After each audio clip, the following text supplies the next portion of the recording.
welcome back to the film and TV channel. Hope you're all staying safe and well. We're going over to Netflix today for a Spanish rom-com, so they say. A bit more of that in a moment. In Spanish, RS2, or It's You, the translation, or simply called for Netflix, Love at First Kiss. Oh, bless. Anyway, please, if you are new to the channel, push that subscribe button, push the bell notifications to do everything.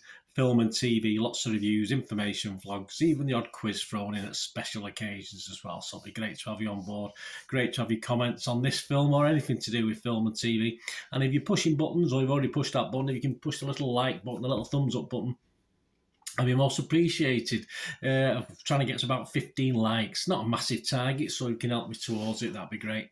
Right, Love at First Kiss. It's been given a 15 rating. I have no idea why, in fairness. 96 minutes long, and it's a romantic comedy, supposedly, as I said, directed by Aluda Ruiz de Azua.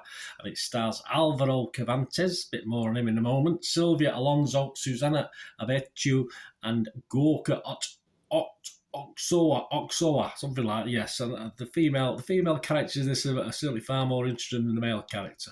The film follows a guy called Javier who, at the age of 16, realises he's got a gift of romantic clairvoyance. Yeah, okay. When he kissed a girl for the first time. So there you go. Obviously, I think we all think we've got that, don't we? I think at that age. Internet Movie Database, yeah, no critics reviews as it yet. So just have a quick look at Internet Movie Database. There's about 4 reviews on there. So I've just picked out a couple, one positive, one negative. It's averaging with 700 scores and reviews, which isn't a bad amount this early in its release. 5.8 out of 10, so just slightly below the watchable score of 6 out of 10 that I usually put on it. But yeah, not too bad. Happy about this film, positive about this film, was Gandim, who wrote this on the 4th of March. Romantic comedies are a dime a dozen and all has been written and done before, but this one is different. Oddly enough, but yeah, different. Yeah, not much comedy in it, probably. It's not boy meets girl, boy loses girl, boy gets girl back. This boy keeps meeting girl after girl after girl after girl, and he always knows where things go. Well, surely he shouldn't have these relationships, because once he's had his first kiss, he should know where it's going. So, what's he doing? We'll think. And he ditches them before losing them. Yeah, well, he should have ditched them straight away. Until one day, or one girl, he doesn't know where it can go. Oh, he's found the love of his life. Love shouldn't feel comfortable but exciting. It shouldn't be a deja vu or been there, done that, but more of I really don't know what's coming on. That's great. And that's exactly what this boy and us, the viewer, get. And that's what makes this movie different, fresh, and great. I think he's part of the cast or crew on that one, to be honest with you. Not so happy, though, was Palm Beach G, who wrote this movie was really boring.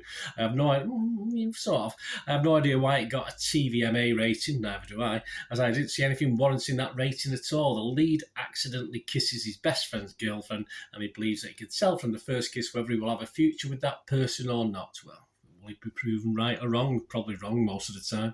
Of course, the kiss was that kind of kiss for him, so he goes on to pursue her, and the story takes off from there, but couldn't be more boring.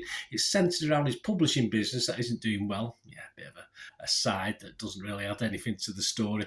And there's a lot of boring side dialogue on it. Another side story with another girl that has a crush on him, that has a moment or two, but not much, and the ending is not very satisfying at all. Well, it's an ending. Right, this was released on Netflix on the 3rd of March 2022. Now, I am going to give this a score. I very nearly didn't give it a score, but I am going to give it a score of 5 out of 10, which is my minimum. Basically, not for the lead in this, but for some interesting female characters that I really want to see a bit more of, in fairness, but we never got to, because they're not the main gist of the story. I'm not sure where the comedy was supposed to come in. It certainly didn't make me even smile, or certainly I didn't laugh, that was for sure. So I'm not sure where the rom-com element comes into this, because it's just basically a romantic drama. It also claims, so be careful, I was quite looking forward to this, a fantasy element. Well, yeah, don't be sucked in by that offering. It's not, you don't expect to see hobbits, but certainly no fantasy element to this film. And our hero's gift of clairvoyance, well, it's less a gift and more I want my cake and eat it. As I said, once she's kissed the girl for the first time, surely he knows if it's going anywhere. So what's he doing taking advantage and using that girl till someone else comes along? Hey, but there you go, I'm only reading between the lines. And the character's not too unlikable, because he's probably too boring to be unlikable. And it's, as I said, the female characters that are far more interesting. I wanted to watch more of them, but sadly, as I said, it's not their story.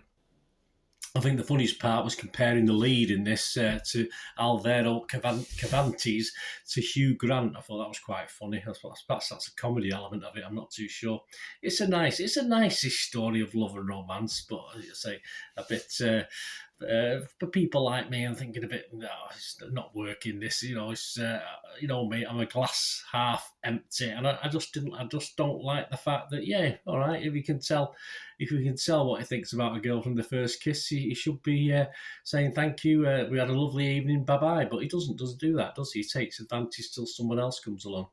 And there's a big twist in this, or a so-called big twist, which is sort of telegraphed early, so you know it's going to come.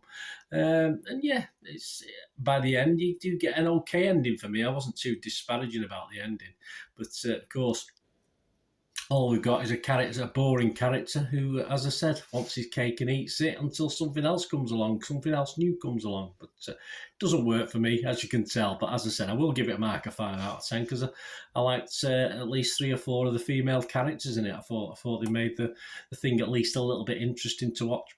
Let me know what you think, guys. Am I being too cruel or being too? Oh, I'm not showing my true heart on this one. I'm not too sure, but let me know what you think. It'd be great to hear from you. I'm an old. Well, I am a bit of romantic, but I think we're sort of at my age now. I'm getting past the hopes of that. To be honest with you, we just go along with the flow. It is what it is, life, isn't it? So anyway, let me know what you think, guys. It'd be great to hear from you about this film or anything to do with film and TV. Thanks for watching. Please, until we meet again. Oh, that's one thing, don't I? Please stay safe, everyone. We're kissing any frogs. Bye for now.